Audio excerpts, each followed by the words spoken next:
আমাদের হিন্দু সমাজে সনাতনী ধর্মে যদি সবচেয়ে কোনো উচ্চ জাতি থেকে থাকে সেটা হলো ব্রাহ্মণ জাতি। তার মধ্যে আপনি যদি সবচেয়ে উপরে চলে যান, কোনো উচ্চ পদের ব্যক্তি বসে আছে যে সবচেয়ে উঁচুতে আছে, সেটা হলো ব্রাহ্মণ। আবার সবচেয়ে নিচে মানে ক্রিমিনাল জাতিতে মার্ডার, কিডন্যাপিং, এগুলোও সব ব্রাহ্মণ আছে। কারণ ব্রাহ্মণরা কখনোই নিজের ধর্মের অপমান হোক, লাঞ্ছনা হোক, তারা সহ্য করতে পারে না, তারা সবসময় রুখে দাঁড়ায়। ব্রাহ্মণ জাতিকে যারা অসম্মান করছো বা যারা পরবর্তী জেনারেশনে করবে, তারা ভেবে চিন্তে করবে। কারণ ব্রাহ্মণ জাতি হলো সবচেয়ে উঁচু জাতি, যার মধ্যে শিক্ষা, দীক্ষা আর ভিক্ষা এই তিনটেই আছে, এবং তারা এই তিনটের মধ্যে সীমাবদ্ধ নয়। তাদের মধ্যে এত কিছু বলার বা এত জ্ঞান রয়েছে যেটা তোমাদের মধ্যে কাউকে উঁচুতেও তুলে দিতে পারে, আবার কাউকে নিচুতেও নামিয়ে দিতে পারে। এবং সেটা সময় পড়লে যারা যারা ব্রাহ্মণের সাথে শত্রুতা করেছে তাদের নরকবাস অবশ্যই হবে, আর যারা ব্রাহ্মণের সাথে মিত্রতা করেছে তাদের স্বর্গবাস অবশ্যই, তাদের স্বর্গলাভ অবশ্যই হবে। ব্রাহ্মণ জাতি হলো সবচেয়ে উঁচু জাতি। ব্রাহ্মণ জাতির মধ্যে শিক্ষার কোনো কমতি নেই, দীক্ষার কোনো কমতি নেই, এবং ভিক্ষাও কোনো কমতি নেই। তারা তিন দিকে সবচেয়ে উঁচুতে। ব্রাহ্মণ জাতি কর্মে বিশ্বাস করে, তারা কর্মের দিক দিয়ে, ধর্মের দিক দিয়ে সবাইকার উপরে আছে।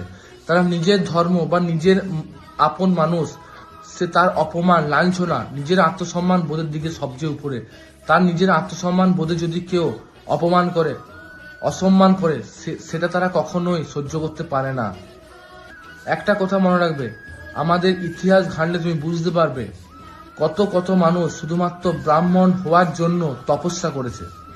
তাই ব্রাহ্মণে যারা যারা জন্ম নিয়েছো, ব্রাহ্মণ কুলে যারা যারা জন্ম নিয়েছো, তারা অবশ্যই নিজের ধর্মকে রেসপেক্ট করো, সম্মান করো, এবং বেদ চর্চা করো, গীতা চর্চা করো।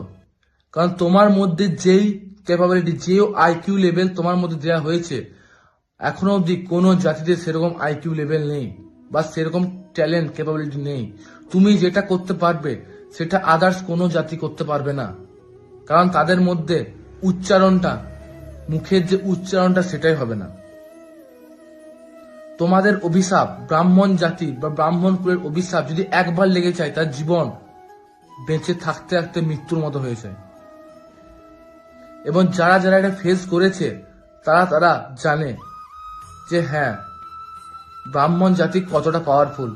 তাই যারা যারা ব্রাহ্মণ কুলে জন্ম নিয়েছো তাদেরকে অবশ্যই বলবো যে কখনো কাউকে, ব্রাহ্মণ জাতির মানুষকে অসম্মান করার আগে বা অপমান করার আগে একবার নয় 1000 বার ভাবো। একবার নয় 10 বার নয় 1000 বার ভাবো। কারণ ব্রাহ্মণ জাতি হচ্ছে তোমার সেই জাতি যে তোমাকে 1 সেকেন্ডে উপরে উঠাতে পারে, আবার 1 সেকেন্ড নিচেও নামাতে পারে। আর একবার যদি তুমি ব্রাহ্মণ জাতি কুলের কারোর অভিশাপের শিকার হয়েছো, তো তোমার সারা জীবন নয়, তোমার 10 জন্ম কম পড়ে যাবে সেই অভিশাপ মুক্ত করতে। কারণ সেই অভিশাপ কোনোদিনও মুক্ত হয় না। কারণ ব্রাহ্মণরা নিজের কর্মে বিশ্বাস করে, নিজের ধর্মে বিশ্বাস করে, এবং সব জায়গায় তারা রুখে দাঁড়ায়। এবং তাদের কেউ অপমান করুক বা অসম্মান করুক, সেটা তারা কখনোই মেনে নিতে বা সহ্য করতে পারে না। তাই যারা যারা ব্রাহ্মণ কুলকে অসম্মান করছো বা অপমান করছো, বা তারা ভেবে চিনতে দিও। কারণ ব্রাহ্মণ সমাজের অভিশাপ যদি তোমার জীবনে একবার লেগে যায়, তোমার জীবনে সুখ, শান্তি সব বিসর্জন হয়ে গেল। তোমার জন্ম থেকে মৃত্যু অবধি পুরোটাই ব্রাহ্মণের ওপর। কারণ তুমি যখন থেকে জন্ম নেবে এবং যতদিন না অবধি তুমি মৃত্যুবরণ করছো, পুরো কার্যকলাপে ব্রাহ্মণের অবদান সর্বশ্রেষ্ঠ। কারণ যখন তুমি মরে যাবে বা মরে যাবার আগের দিন অবধিও তুমি যদি ব্রাহ্মণের শরণাপন্ন হও, তুমি যদি আশীর্বাদ প্রাপ্তি করতে পারো, তাহলে তোমার মতো সুখী এবং শান্তিভাবে মৃত্যু কেউ মেটাতে পারবে না। এবং তুমি সুখে শান্তিতে মৃত্যুবরণ করবে, এবং তোমার স্বর্গলাভ বা স্বর্গ প্রাপ্তি অবশ্যই।